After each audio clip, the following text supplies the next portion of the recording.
Последнее время очень модно переписывать историю, нашу с вами историю, историю славных побед и горьких поражений. И она вся без исключения принадлежит нам, и ее надо хранить.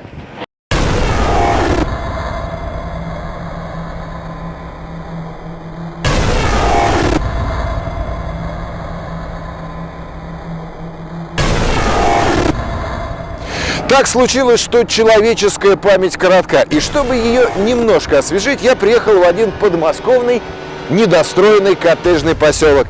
И, если честно, я сам в недоумении. Василий, добрый день. Здравствуйте. Я по поводу танка. Он вас ждет. Красавец. Тяжелый танк прорыва ИС-2 – наш советский ответ немецким «Тиграм» и «Пантерам». Рожденный в середине войны в 1943 году, немного в спешке Иосиф Сталин II все равно наводил ужас на противника.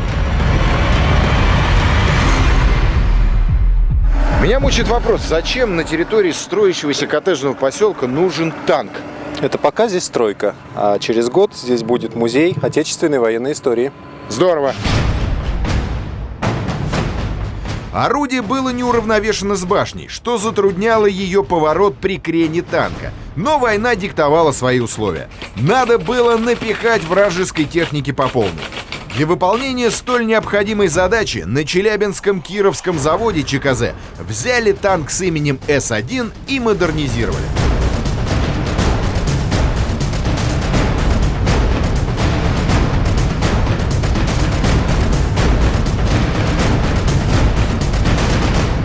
Василий, а можно мне за рычаги? Я умею, честное слово. Ну, попробуйте.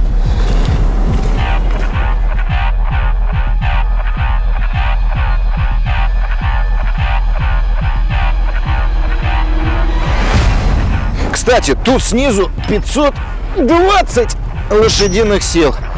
Аж руки чешутся их оседлать.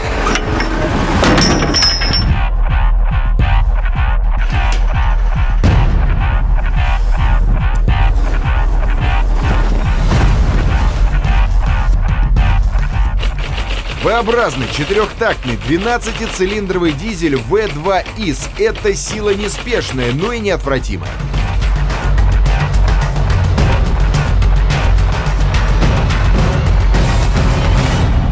Раздельное заряжание пушки – это своего рода плата за мощность. Скорострельность ИС-2 в среднем 2 выстрела в минуту. У немцев эта цифра на порядок выше.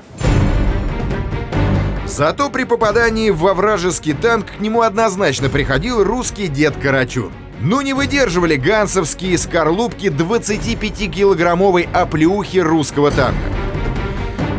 В принципе, этот танк имеет классическую компоновку для всех танков советского периода, если бы не одно «но». Впервые в отечественном танкостроении механик-водитель сидел посередине, и я сейчас туда полезу.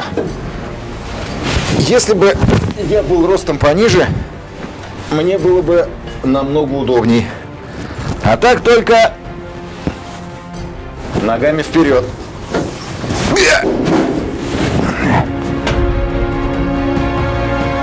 К тому же он, механик-водитель, не имел своего люка, и залезать приходилось через башню, в которой сидели еще 3 члена экипажа.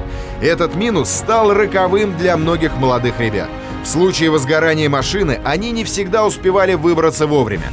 Правда, чтобы подбить такой танк, надо было постараться.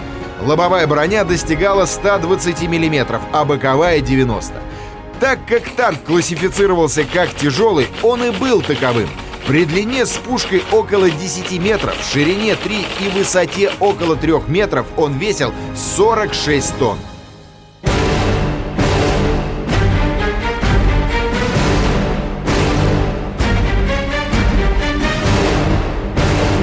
Да, скорость по трассе не превышает 37 км в час. Но зачем спешить?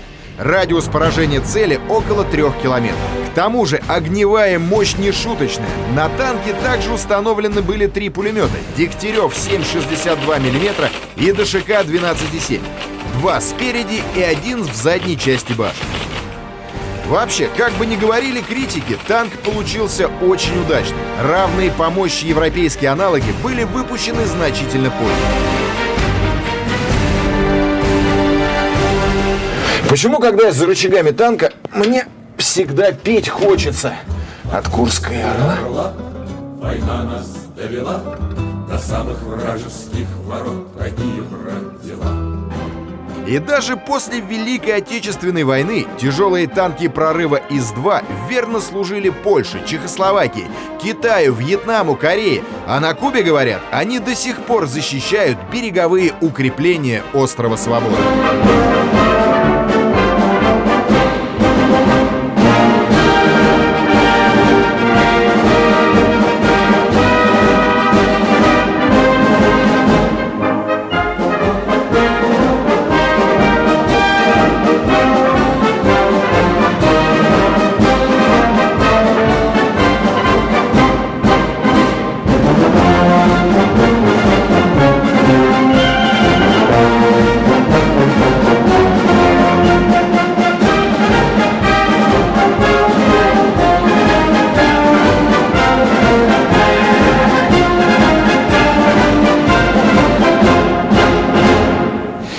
ИС-2. Красавец. Но согласитесь, какой бы совершенной машина ни была, ее построили люди.